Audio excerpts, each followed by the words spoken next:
അടരുവാൻ വയ്യേ എന്നുള്ളതാണ് ചോദ്യം. അടരുവാൻ വയ്യെന്ന് മാത്രമല്ല, അടർത്താനുള്ള നീക്കങ്ങളെല്ലാം പൊളിഞ്ഞടുങ്ങിയൊരു ദിവസമായിരുന്നു ഇത്. യഥാർത്ഥത്തിൽ UDFിൻ്റെ ആ വിസ്മയത്തിൻ്റെ മെഷീൻ താൽക്കാലികമായി ഓഫാക്കുന്നതാണ് നല്ലത്. ആ വിസ്മയ മെഷീൻ ആദ്യം തന്നെ 8 നിലയിൽ പൊട്ടിപ്പോയിരിക്കുന്നു എന്നുള്ള വിവരമാണ്. അതാണ് ഇന്ന് ജോസ് കെ മാണി വന്ന് പറഞ്ഞത്.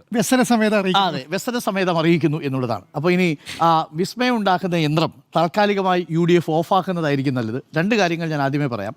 അതിലൊന്ന്, ഇതിൽ അർത്ഥസത്യങ്ങൾ ഉണ്ടായിരുന്നു. ആ അർത്ഥസത്യങ്ങളിൽ എത്രത്തോളമാണ് സത്യം, എത്രത്തോളമാണ് അസത്യം എന്നുള്ളത് തിരിഞ്ഞൊരു ദിവസം കൂടിയാണ്.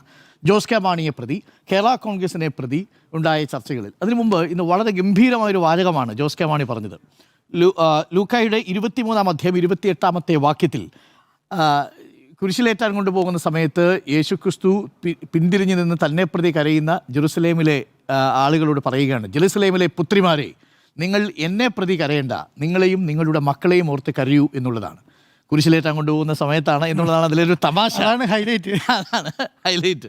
പിന്നെ പിന്തിരിഞ്ഞ് പറയുമ്പോൾ നിങ്ങളെയും നിങ്ങളുടെ മക്കളെയും കുറിച്ച് ഓർമ്മിച്ച് നിങ്ങൾ കരഞ്ഞോളൂ എന്നുള്ളതാണ്. സാങ്കേതികമായി ഞാൻ ഒരു കാര്യം ചോദിക്കട്ടെ, ഇതിൽ ജോസ് കെ മാണി LDFിലേക്ക് വന്നിരുന്നെങ്കിൽ, സാങ്കല്പികമാണ്, എന്താ സംഭവിക്കാൻ പോകുന്നത്? UDFിലേക്ക് വന്നിരുന്നെങ്കിൽ LDFിന് എന്താണ് ഇതിനകത്ത് നേട്ടം ഉണ്ടാവാൻ പോകുന്നത്? നോക്കൂ, ജോസ് കെ മാണി UDFിലേക്ക് വന്നാൽ സംഭവിക്കാൻ പോകുന്ന 3 മാറ്റങ്ങൾ. 1, പാലാ മുനിസിപ്പാലിറ്റി LDFിൻ്റെ കയ്യിലിരിക്കും. കാര്യം ബിനു പുളിക്കക്കണ്ടവും ഈ 3 പേരും 3 വോട്ടുകളും LDFിന് അനുകൂലമായിട്ട് തീരും. അപ്പോൾ പാലാ മുനിസിപ്പാലിറ്റി LDFിലേക്ക്. 2, കേരള കോൺഗ്രസ് ജോസഫ് വിഭാഗം. ഇന്ന് കടുത്തുരുത്തിയിൽ മോൻസിൻ്റെ വാക്കുകൾ വളരെ ഷാർപ്പായിരുന്നു. ഒരു കാരണവശാലും ജോസ് കെ മാണിയെ ഒരുമിച്ചിരുത്തിക്കൊണ്ട് ജോസഫ് മുന്നോട്ട് പോവില്ല. വളരെ കൃത്യമായി മറിയും. കടുത്തുരുത്തിയും തൊടുപുഴയും LDFിനോടൊപ്പം വരും. ആ സമയത്ത് റോഷി അഗസ്റ്റിൻ, പ്രമോദ്, ഒപ്പം തന്നെ കാഞ്ഞിരപ്പള്ളിയിൽ നിന്ന് ജയരാജ്. ഇതിൽ റോഷി അഗസ്റ്റിൻ്റെ വിജയമുറപ്പ്, ജയരാജ് കാഞ്ഞിരപ്പള്ളിയിൽ നിന്നും ഉറപ്പ്. അപ്പോൾ തൊടുപുഴയും കടുത്തുരുത്തിയും ഇടുക്കിയും ഈ പറയുന്ന കാഞ്ഞിരപ്പള്ളിയും 4 MLA സീറ്റുകൾ അവിടെ ഷുവർ ബെൽറ്റാണ്.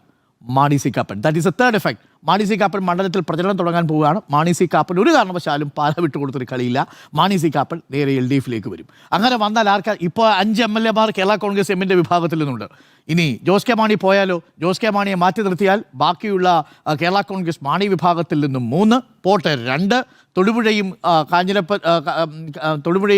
കടുത്തുരുത്തിയും ജോസഫ് വിഭാഗത്തിൽ നിന്ന് വരുന്ന 2, ഒപ്പം തന്നെ മാണി സി കാപ്പൻ്റെ 1, 5 അപ്പോഴും LDFിനൊപ്പം ഉണ്ടാവും. ഈ ഗെയിം യഥാർത്ഥത്തിൽ ആരുടെ തലയിൽ ഉദിച്ച ബുദ്ധിയാണെന്ന് എനിക്ക് മനസ്സിലാവുന്നില്ല. മിനിമം കോമൺ സെൻസിൽ ഇന്ന് തിരുവമ്പാടി പോയപ്പോഴുള്ള വലിയ പ്രതീക്ഷ, ഇന്ന് പാണക്കാട് മാണി സി കാപ്പൻ പോയപ്പോഴുള്ള പ്രതീക്ഷ, മാണി സി കാപ്പനെ തിരുവമ്പാടിയിലേക്ക് അയച്ചുകൊണ്ട് പാലാ സീറ്റ് എടുത്തു കൊടുക്കാനായിരുന്നു തീരുമാനം എന്നുള്ളതാണ്. ഇതൊക്കെ കോൺഗ്രസിൽ നടന്ന ചില നേതാക്കൾക്കിടയിൽ മാത്രം നടന്ന ചർച്ചകളാണ് കേട്ടോ. ഇനി ഇതിലെ സത്യങ്ങളും അർത്ഥസത്യങ്ങളും അസത്യങ്ങളും എന്താണെന്ന് കൂടി ഞാൻ മനസ്സിലാക്കിയത് പ്രകാരം ഞാൻ പറയാം. 1, നേരത്തെ സ്മൃതി പറഞ്ഞത് കറക്റ്റാണ്. ചങ്ങനാശ്ശേരി പിതാവിൻ്റെ നേതൃത്വത്തിലാണ്, തറയിൽ പിതാവിൻ്റെ നേതൃത്വത്തിലാണ് ചില അസംതൃപ്തി കേരള കോൺഗ്രസിനെ അറിയിച്ചിരിക്കുന്നത് എന്നുള്ളത് വസ്തുതയാണ്. അതിൽ 2 പ്രധാനപ്പെട്ട വിഷയങ്ങളാണ് ഉണ്ടായിരുന്നത്. ഭിന്നശേഷി അധ്യാപക നിയമനവും മറ്റൊന്ന് JB കോശി റിപ്പോർട്ടിൻ്റെ അടിസ്ഥാനത്തിൽ. പക്ഷേ ഇത് മാത്രമല്ല, യഥാർത്ഥത്തിൽ ഈ 2 വിഷയങ്ങളും നോക്കൂ. JB കോശിയുടെ കാര്യത്തിൽ 280-ൽ 222 നടപ്പിലാക്കി കഴിഞ്ഞു. അതിൻ്റെ കണക്കുകൾ ഇപ്പോൾ കൊടുക്കാൻ പോവുകയാണ്. ഇപ്പോൾ JB കോശിയെക്കുറിച്ച് സഭയിൽ വലിയ അഭിപ്രായ വ്യത്യാസം ഇല്ല കേട്ടോ. കാര്യങ്ങൾ ഇപ്പോൾ P രാജീവ് നേരിട്ടിടപെട്ട് ഇത് സഭാ നേതൃത്വത്തെ അറിയിച്ചു കഴിഞ്ഞു. സിനഡിലടക്കം P രാജീവ് പോയിരുന്നു, കാര്യങ്ങൾ വിശദീകരിച്ചിരുന്നു. അതിനുശേഷം ഇപ്പോൾ JB കോശിയെക്കുറിച്ചുള്ള ചർച്ച സഭയിലില്ല. രണ്ടാമത്തെ കാര്യം, ഭിന്നശേഷി നിയമനവുമായി ബന്ധപ്പെട്ട കാര്യം. ഈ സർക്കാർ എന്താ ചെയ്തത്? സുപ്രീം കോടതിയിലേക്ക് പോയത് NSS ആണ്. NSS ഒരു വിധി നേടുന്നു. അത് മറ്റുള്ളവർക്ക് കൂടി ബാധകമാക്കണമെങ്കിൽ സർക്കാർ ഒരു അഫിഡവിറ്റ് കൊടുക്കണം. ആർക്ക് കൊടുക്കണം? സുപ്രീം കോടതിയിൽ കൊടുക്കണം. സർക്കാർ എതിർപ്പില്ല എന്ന് പറഞ്ഞുകൊണ്ടൊരു അഫിഡവിറ്റ് സുപ്രീം കോടതി കൊടുത്തിട്ടുണ്ട്. അത് വരണം. അത് വരാതെ ഈ സുപ്രീം കോടതി കണ്ടംപ്റ്റ് ഓഫ് കോർട്ട് വരത്തക്ക രീതിയിൽ സർക്കാരിന് നീങ്ങാൻ പറ്റൂ. അത് സഭാ നേതൃത്വത്തെ വളരെ ക്ലാരിറ്റിയോടുകൂടി അറിയിച്ചിട്ടുണ്ട്. അതായത് സഭയിലെ അധ്യാപക നിയമനവുമായി ബന്ധപ്പെട്ട്, ഭിന്നശേഷി സംവരണവുമായി ബന്ധപ്പെട്ട വിഷയത്തിൽ, സുപ്രീം കോടതിയിലിരിക്കുന്ന വിഷയത്തിൽ സർക്കാർ സഭയ്ക്ക് അനുകൂലമായ നിലപാടാണ് സ്വീകരിച്ചിരിക്കുന്നത്. അക്കാര്യത്തിൽ ഒരു സംശയവുമില്ല. അത് വളരെ വ്യക്തമായി നിയമവകുപ്പ് മന്ത്രി തന്നെ അക്കാര്യം ജോസ് കെ മാണിയെ വിളിച്ചറിയിച്ചു. ജോസ് കെ മാണി ഈ വിവരം ചങ്ങനാശ്ശേരിയിലും അറിയിച്ചിട്ടുണ്ടെന്നാണ് ഞാൻ മനസ്സിലാക്കുന്നത്. അപ്പോൾ ഈ 2 പ്രശ്നങ്ങളും സാങ്കേതികമായി സഭ ഉയർത്തിയ പ്രശ്നങ്ങളും അവസാനിപ്പിച്ചു കഴിഞ്ഞു. ഇതാണ് അതിലെ സത്യം. ഇനി ഒരു കാര്യം കൂടിയുണ്ട്. എന്നാൽ സഭയിൽ ചില ബിഷപ്പുമാർക്ക് ചില വിഷമങ്ങൾ ഉണ്ടായിട്ടുണ്ട്. ആ വിഷമം ഉണ്ടായത് ഇതിൻ്റെ സാങ്കേതിക വിഷയത്തിലല്ല. ശിവൻകുട്ടി മിനിസ്റ്ററുടെ ഒരു പ്രതികരണം സഭയിലെ നേതാക്കൾക്ക് വിഷമം ഉണ്ടാക്കിയിട്ടുണ്ട്. വളരെ ഈ സഭാ നേതൃത്വമായ ഏറ്റവും അടുത്ത വൃത്തങ്ങളിൽ നിന്ന് എനിക്ക് ലഭിച്ച വിവരമനുസരിച്ച് 2 സ്റ്റേറ്റ്മെൻറ്റുകളാണ്. അതിലൊന്ന്, ഈ വിരട്ടാൻ നോക്കണ്ട എന്നൊരു സ്റ്റേറ്റ്മെൻറ്റ് ഭിന്നശേഷി നിയമനവുമായി ബന്ധപ്പെട്ട കാര്യത്തിൽ മന്ത്രി പറഞ്ഞുപോയി. രണ്ടാമത്തെ ഒരു സ്റ്റേറ്റ്മെൻ്റ് ഉണ്ട്, അത് വിമോചന സമരകാലത്തെ പോലെ ഒരു പടയൊരുക്കത്തിനുള്ള നീക്കം എന്ന മറ്റുള്ള വ്യാഖ്യാനമുണ്ട്. ഇത് രണ്ടും ചില സഭാപിതാക്കന്മാരെ വേദനിപ്പിച്ചിട്ടുണ്ട്. പക്ഷേ ആ വിഷയത്തിൽ ഇപ്പോൾ പൂർണ്ണമായും സഭാ നേതൃത്വം അതിൽ നിന്ന് മാറിയിരിക്കുന്നു എന്നാണ് മനസ്സിലാക്കാൻ സാധിക്കുന്നത്. അതിൻ്റെ സോഷ്യൽ എഞ്ചിനീയറിംഗിൽ നടത്തിയിരിക്കുന്നതാവട്ടെ വി എൻ വാസവനുമാണ്. വളരെ കൃത്യമായി വളരെ പെട്ടെന്ന് 24 മണിക്കൂറിനുള്ളിൽ damage control exercise V N Vasavan നടത്തിയിരിക്കുന്നു. ജോസ് കെ മാണി ഒരു കാരണവശാലും ഈ തെരഞ്ഞെടുപ്പിന്റെ സമയത്ത് സഭ LDF വിട്ടുപോവില്ല എന്നുള്ളത് വ്യക്തമായി കഴിഞ്ഞു. 2 കാരണങ്ങളാലാണ്. അതിലൊന്ന്, പറഞ്ഞു പോകാൻ ഒരു കാരണം വേണം. ഇനി നിങ്ങൾക്ക് ഭിന്നശേഷി സംവരണത്തിൻ്റെ കാര്യം പറയാൻ പറ്റൂല, ഇനി നിങ്ങൾക്ക് JB കോശിയുടെ കാര്യം പറയാൻ പറ്റൂല, ഇനി വന്യജീവി സംരക്ഷണവുമായി ബന്ധപ്പെട്ട് ഇന്ന് ജോസ് കെ മാണി അതാണ് സ്പെസിഫൈ ചെയ്ത് പറഞ്ഞത്. ഈ സർക്കാരിൻ്റെ കാലത്ത് കേന്ദ്ര സർക്കാരിൻ്റെ നിയമമാണെങ്കിലും ആ കേന്ദ്ര സർക്കാരിൻ്റെ നിയമത്തെ എതിർത്തുകൊണ്ട് സംസ്ഥാന സർക്കാർ ഒരു നിയമം പാസ്സാക്കിയ സർക്കാരാണ് ഇടതുമുന്നണി സർക്കാർ.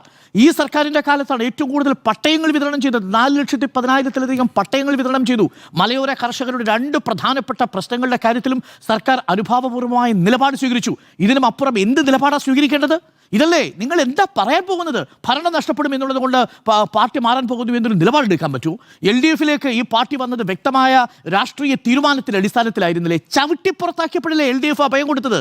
ആ അഭയം കൊടുത്ത LDFിനെ ഇനി തള്ളി പറഞ്ഞുകൊണ്ട് ജോസ് കെ മാണിക്കോ റോഷി അഗസ്റ്റോ പോകാൻ പറ്റൂ? മാത്രം റോഷി യഥാർത്ഥത്തിൽ ക്ലാരിറ്റിയുള്ള തീരുമാനമാണ്. റോഷിയുടെ കഴിഞ്ഞ 5 വർഷത്തെ ഭരണമികവ് ഈ സർക്കാരിലെ ഏറ്റവും നല്ല മന്ത്രിമാരിൽ ഒരാളായി റോഷി അഗസ്റ്റ് അറിയുകയും ഇടുക്കിയിൽ വളരെ അനായാസം വിജയിച്ചു വരാൻ കഴിയുന്ന രാഷ്ട്രീയ സാഹചര്യമുണ്ടെന്നാണ് ഞാൻ മനസ്സിലാക്കുന്നത്. ആ സാഹചര്യത്തിൽ റോഷിയെ സംബന്ധിച്ച് LDFിൽ നടന്നു പോകുന്നത് ഒരു കാരണവശാലും സാധ്യമാകാത്ത കാര്യമാണ്. അവിടെ റോഷിയെ സംബന്ധിച്ച്, ജയരാജനെ സംബന്ധിച്ച്, പ്രമോദിനെ സംബന്ധിച്ചൊന്നും അതിൽ തർക്കമേ ഇല്ല. പിന്നെ പൂഞ്ഞാറിലും ചങ്ങനാശ്ശേരിയിലുമാണ് ചെറിയ സംശയങ്ങൾ ഉണ്ടായിരുന്നത്. ആ സംശയങ്ങൾ കൂടി ഇന്ന് ചെയർമാൻ്റെ വാക്കുകളോടുകൂടി അത് സ്ഥാനത്തായി മാറിയിരിക്കുന്നു. ഒരുപാട് സാധ്യതകൾ മുന്നിലുണ്ട്. പക്ഷേ ഇപ്പോൾ ജോസ് കെ മാണിക്ക് സ്വീകരിക്കാൻ പറ്റിയ ഏറ്റവും മികച്ച രാഷ്ട്രീയ തീരുമാനം ഇതാണ്. മാത്രമല്ല, ഈ UDFിലേക്ക് പോയിട്ട് നിങ്ങൾ ജോസ് കെ മാണിക്ക് രാജ്യസഭാ സീറ്റ് രാജിവെക്കേണ്ടി വരൂലേ? രാജ്യസഭാ സീറ്റ് രാജിവെച്ച് പാലായിൽ മാണി സി കാപ്പനോട് മത്സരിച്ച് പരാജയപ്പെടുകയാണെങ്കിൽ ജോസ് കെ മാണിയുടെ രാഷ്ട്രീയ ഭാവി എന്താ? അതോടുകൂടി തീർന്നില്ലേ കേരള കോൺഗ്രസ്? അതോടുകൂടി അവസാനിക്കില്ലേ കേരള കോൺഗ്രസ്? എത്തിയില്ല. തിരുവമ്പാടി പോയി ജോസ് കെ മാണിക്ക് മത്സരിക്കാൻ പറ്റുമോ? തിരുവമ്പാടി ജോസ് കെ മാണി തമ്മിൽ എന്താ ബന്ധമുള്ളത്? കേരള കോൺഗ്രസിന്റെ ബന്ധത്തിനും അപ്പുറത്തേക്ക്. അപ്പോൾ ചുരുക്കത്തിൽ ജോസ് കെ മാണി ഇന്നെടുത്ത നിലപാടാണ് രാഷ്ട്രീയമായി ശരിയായ തീരുമാനം എന്നുള്ളത് ജോസ് കെ മാണിയുടെയും കേരള കോൺഗ്രസിന്റെയും അണികൾ തന്നെ വിശ്വസിക്കുന്നതാണ്. ഇതാണ് ഇതുമായി ബന്ധപ്പെട്ട് പറയാനുള്ളത്. ഇനി ഈ വിഷയത്തിൽ ഒരു തുടർ ചർച്ചകളേ ഉണ്ടാവില്ല എന്നാണ് ഞാൻ മനസ്സിലാക്കുന്നത്. ആ ചാപ്റ്റർ ക്ലോസ്ഡ് എന്നാണ് ജോസ് കെ മാണിയുമായി ബന്ധപ്പെട്ട അടുത്ത വൃത്തങ്ങൾ പറഞ്ഞിരുന്നത്. ആ ചാപ്റ്റർ ക്ലോസ്ഡ് ആണ്. തിരഞ്ഞെടുപ്പ് വരെ ഇനി ആ ചർച്ച ഉണ്ടാവില്ല. കാരണം ക്യാമ്പയിനിലേക്ക് ഇറങ്ങാൻ പോവുകയാണ് ജോസ് കെ മാണിയും സംഘവും. UDFിനെതിരെ LDFിന്റെ ക്യാമ്പയിനുമായിട്ടാണ് ജോസ് കെ മാണി ഇറങ്ങാൻ പോകുന്നത് കേട്ടോ.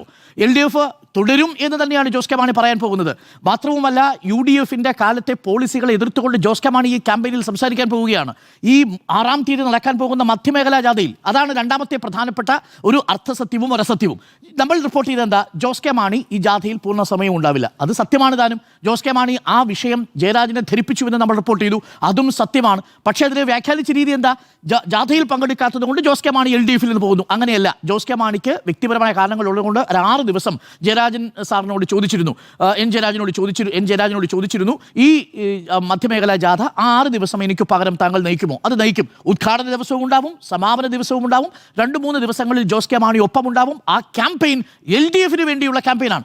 LDFിന് വേണ്ടി ജാഥ നയിച്ച് ഈ ബഡ്ജറ്റ് സെഷനിൽ ഈ സർക്കാരിൻ്റെ ഭാഗത്ത് നിന്ന് ഇതേ കോൺസ്റ്റിറ്റ്യുവൻസികളിലേക്കുള്ള പ്രധാനപ്പെട്ട നേട്ടങ്ങൾ സ്വന്തമാക്കിയതിനു ശേഷം, വിഹിതങ്ങൾ സ്വന്തമാക്കിയതിനു ശേഷം അടുത്ത ഈ ബഡ്ജറ്റ് സെഷൻ അവസാനിക്കാൻ പോകുന്നത് മാർച്ചിലാണ്. അത് കഴിഞ്ഞാൽ അപ്പോൾ തന്നെ നോട്ടിഫിക്കേഷൻ വരും. അത് കഴിഞ്ഞ് ഏപ്രിൽ മാസത്തിൽ തിരഞ്ഞെടുപ്പിന് മുമ്പ് ഇത് മാറാനുള്ള ഒരു സാധ്യതയുമില്ല. അതുകൊണ്ടാണ് ഞാൻ പറഞ്ഞത് ദാറ്റ് ചാപ്റ്റർ റിമെയിൻസ് ക്ലോസ്ഡ്. ഈ മൊമെന്റിൽ, ഈ നിമിഷം സംസാരിക്കുമ്പോൾ എല്ലാ സാധ്യതകളും അടഞ്ഞിരിക്കുന്നു. ഇനി ഒരു വിഷയമില്ല അതിനെക്കുറിച്ച് സംസാരിക്കാൻ. രാഷ്ട്രീയമായ കണക്കുകൂട്ടലുകളിലും ജോസ് കെ മാണി എടുത്ത തീരുമാനമാണ് ശരി. അതുകൊണ്ട് ഇനി ജോസ് കെ മാണിയെ പ്രതിയുള്ള വിസ്മയത്തിൻ്റെ ആ മെഷീൻ അടച്ചുവെക്കുന്നതായിരിക്കും UDFിന് നല്ലത്. ഐഷ പോറ്റിയുടെ കാര്യം കൂടി പറഞ്ഞു പോകണം കേട്ടോ. ഓരോ ജില്ലയിലും ഓരോ വിസ്മയം എന്നാണ് പറഞ്ഞത്. ഒരു വിസ്മയം കണ്ണൂരിൽ പൊട്ടിയിട്ടുണ്ട്. ഏത് വിസ്മയമാണ്? CKP എന്ന വിസ്മയം. CKPയെ UDFിലേക്ക് കൊണ്ടുവരാനുള്ള ശ്രമം നടത്തുന്നു എന്ന മട്ടിലുള്ള ചില വാർത്തകൾ പ്രചരിച്ചിരുന്നു. CKP എന്ന് പറഞ്ഞൊരു കാര്യം എന്താണെന്നറിയാമോ? ഞാൻ അന്നും ഇന്നും കമ്മ്യൂണിസ്റ്റുകാരനാണ്.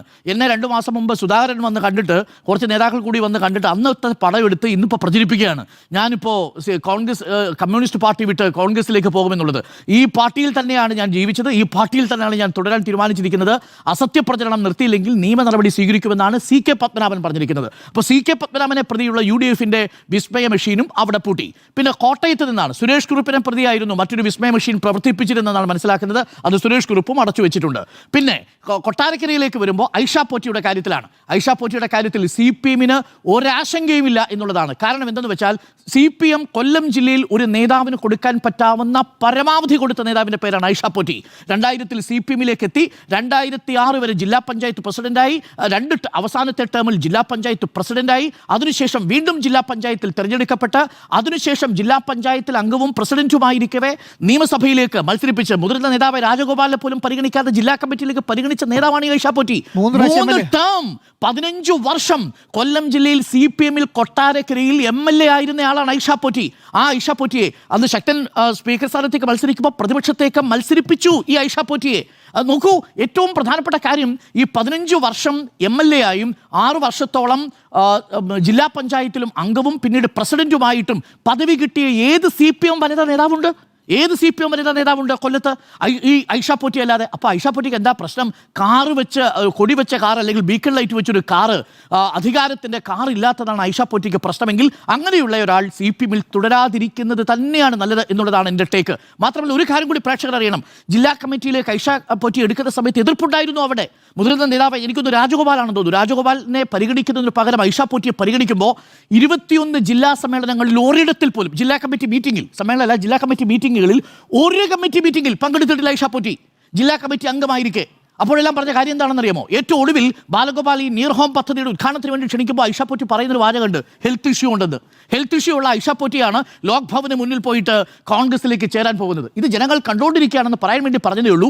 അപ്പോൾ ആകെ പ്രവർത്തിപ്പിച്ച വിസ്മയ മെഷീനിൽ കടന്നു വന്നിരിക്കുന്നത് 21 വർഷം പാർട്ടിയുടെ എല്ലാ ആനുകൂല്യങ്ങളും പറ്റിയ, പാർട്ടി ഏറ്റവും നന്നായി കണക്കാക്കിയ ഐഷ പോറ്റിയെ പോലൊരു നേതാവിനെ മാത്രമേ അവരുടെ ഫോൾഡിൽ ഇതുവരെ കിട്ടിയിട്ടുള്ളൂ. ഇന്നിപ്പോൾ CPM-ന്റെ വക ഒരു ട്രോൾ ഇറങ്ങിയിട്ടുണ്ട്. ഈ പുറത്തിറങ്ങാൻ വയ്യാതിരിക്കുന്ന ഏതെങ്കിലും കമ്മ്യൂണിസ്റ്റ് നേതാക്കൾ ഉണ്ടെങ്കിൽ അവരോടൊന്ന് സുരക്ഷിതമായിട്ട് ഇരിക്കാൻ പറഞ്ഞോളൂ. ചില കോൺഗ്രസ് നേതാക്കൾ നിങ്ങളെ വന്ന് കണ്ടു കഴിഞ്ഞാൽ പിറ്റേ ദിവസത്തെ വാർത്ത ഈ നേതാവ് കോൺഗ്രസിലേക്കായിരിക്കും, UDF-ലേക്കായിരിക്കും എന്ന വാർത്ത വരാൻ സാധ്യതയുണ്ടെന്ന് പറയുന്നു. അപ്പോൾ വിസ്മയ മെഷീൻ താൽക്കാലികമായി ഓഫ് ചെയ്യുന്നതായിരിക്കും നല്ലത്. ആദ്യത്തെ 3 ശ്രമങ്ങളും പരാജയപ്പെട്ടു പോയിരിക്കുന്നു. 1 ജോസ് കെ മാണി, 2 സുരേഷ് കുറുപ്പ്, 3-മത്തത് CKP. ആകെ വിജയിച്ചതാവട്ടെ ഐഷ പോറ്റി. ആ വിജയിച്ചതിൻ്റെ കഥയാണ് ഞാൻ പറഞ്ഞത്.